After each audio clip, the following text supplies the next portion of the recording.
Madame le ministre, elle sait que je suis anglophone, donc elle me comprend un peu. Monsieur le directeur général du service civique, mon jeune frère honorable, très fier de le voir encore. On était à Saly la semaine passée pour cette retraite des députés. Puisque le colonel a très bien parlé à nos volontaires, et ayant conscience du fait qu'aujourd'hui nous célébrons toute la jeunesse, au-delà des 50e qui sont choisis, parce qu'on a aussi beaucoup de jeunes dans la salle qui ne font pas partie de cette jeunesse. Laissez-moi, Son Excellence, Madame le ministre, pour peut-être passer 3 mots. Premier mot, c'est d'abord pour présenter notre excuse, parce qu'avant votre arrivée, Madame le ministre, on a eu une petite incident ici. Il faut être transparent. On a eu une petite incident, on a été attaqué, le serveur a été attaqué, et pendant quelques temps, toutes les jeunes ne savaient pas quoi faire, y compris moi-même, parce que j'étais assis derrière.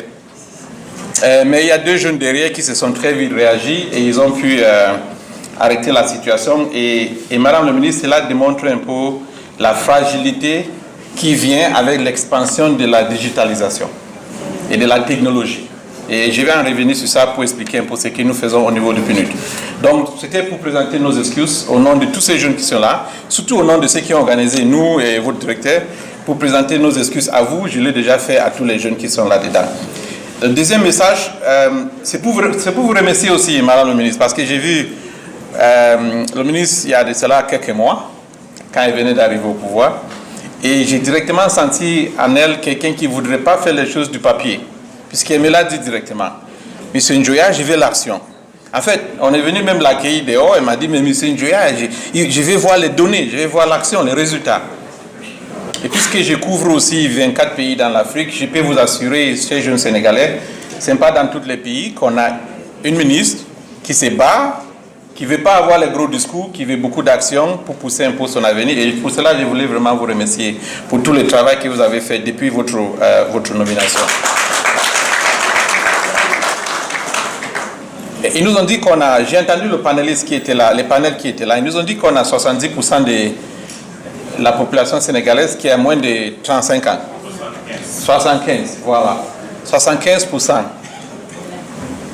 Ça veut dire que le Sénégal ne peut même pas bouger sans 75%. Et si c'était le cas, qu'est-ce que nous, les 75%, bon, je suis un peu au-delà des 75%, mais qu'est-ce que nous, les 75%, nous devrions faire dans le cadre de la mise en œuvre des ODD? Je pense que c'est ça le thème de notre célébration de cette journée internationale de la jeunesse. C'est l'action locale de la jeunesse pour la mise en œuvre des ODD.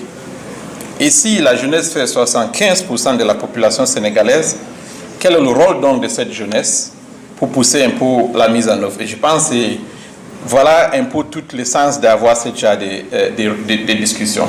Moi, j'ai eu l'opportunité, Madame le ministre, de visiter plusieurs régions du Sénégal. Il y a de cela 2-3 mois, j'étais à Matam et à Louga et j'ai rencontré 2 jeunes femmes, Dada, à Daba, à Matam, et Aminata, à Saint-Louis, à Louga aussi.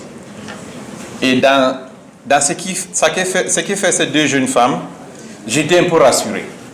Parce que d'habitude, après avoir reçu les diplômes comme vous avez eu maintenant, vous allez mettre sur les réseaux sociaux, vous deviendrez les célébrités, les stars. Et comme le colonel a dit, après il y aura une autre formation, vous allez vous présenter pour prendre un autre diplôme. Donc à la fin d'année, vous avez 5 diplômes. Ce que moi j'ai vu au terrain, et je suis content qu'il y a certains jeunes de Saint-Louis qui sont là, j'ai vu 2 femmes qui ont pris 500 000, un projet avec ADPME, un qui a pris 500 000 francs CFA, qui aujourd'hui a un chiffre d'affaires de 20 millions, dans moins de 2 ans. J'ai vu une autre dame qui a eu 250 000 au premier tirage, et je pense 250 000 encore au deuxième tirage, qui aujourd'hui a un solde d'affaires de plus de 12 millions. Ils n'ont pas eu de diplôme comme vous. Ils n'ont pas. Ils ont juste eu la chance de faire partenariat avec ADPME et le PNUD qui les a poussés un peu à commencer leur propre business. Et chacun de ces 2 femmes, d'abord, a recruté plus de 20 personnes, toutes jeunes femmes. Et Aminata a 5 personnes qu'elle a recrutées, toutes jeunes femmes. Je ne dis pas ça pour vous diminuer un peu, je dis ça pour vous défier un peu. Parce que vous avez déjà un diplôme, qu'eux, ils n'ont pas. Imaginez ce que vous pouvez faire avec la sagesse qu'on vous a donnée. Mais aussi pour ceux qui sont dans la salle, qui ne font pas partie de cette groupe. 75%, c'est nous.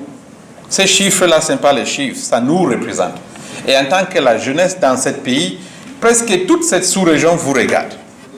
Regardez autour de vous. Regardez autour du Sénégal. Tout le monde regarde le Sénégal. On ne regarde pas le président de la République. On ne regarde pas Madame le ministre. On vous regarde. Parce que c'est votre action qui va porter cette sous-région et qui va démontrer ce que l'Afrique devrait être. Parce que je vis ici, je le vois déjà en vous. Donc pour ceux qui ont eu le diplôme, félicitations. Je ne vais plus vous voir chercher d'autres diplômes. Je vais voir l'action maintenant et on serait là à côté de vous pour vous accompagner. Pour ceux qui n'ont pas eu d'action et de diplôme, je vais juste vous rassurer qu'il n'y a aucun pays où l'État embauche le 75% de la jeunesse. Aucun pays dans le monde entier, même pas dans l'Amérique. L'économie d'un État est faite par le privé, le secteur privé. Donc ne soyez pas tous les jeunes qui veulent juste être dans le secteur public parce que l'État ne peut pas. Soyez les jeunes qui vont créer vos propres entreprises, vos propres sociétés. Cherchez à faire partenariat avec d'autres jeunes dans ces salles qui ont beaucoup plus d'expérience que vous. Maintenant, on a même une zone de libre-échange en Afrique. Cherchez à faire partenariat avec d'autres jeunes dans la sous-région.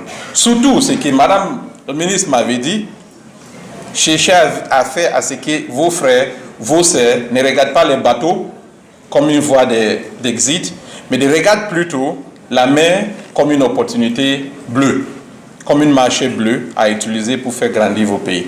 Du côté du PNUD, nous serons de vos côtés. D'ailleurs, on va soutenir, j'ai rassuré encore Madame le ministre qu'on sera avec elle pour soutenir l'initiative du gouvernement. Et je ne dis pas seulement le PNUD parce que je sais que c'est toutes les Nations Unies qui sont ouvertes et prêtes à travailler avec Madame le ministre pour soutenir un peu tout ce qui est fait comme la mise en œuvre des visions du Sénégal. Je suis content aussi que le colonel se souscrit complètement dans cette logique.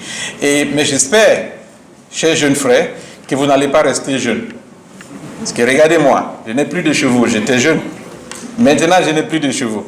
La jeunesse, c'est une période transiente. Donc faites de mieux avec cette période, parce que dans 5 ans, vous serez vieux comme moi. Et avec ça, je vous souhaite une belle journée de la jeunesse internationale.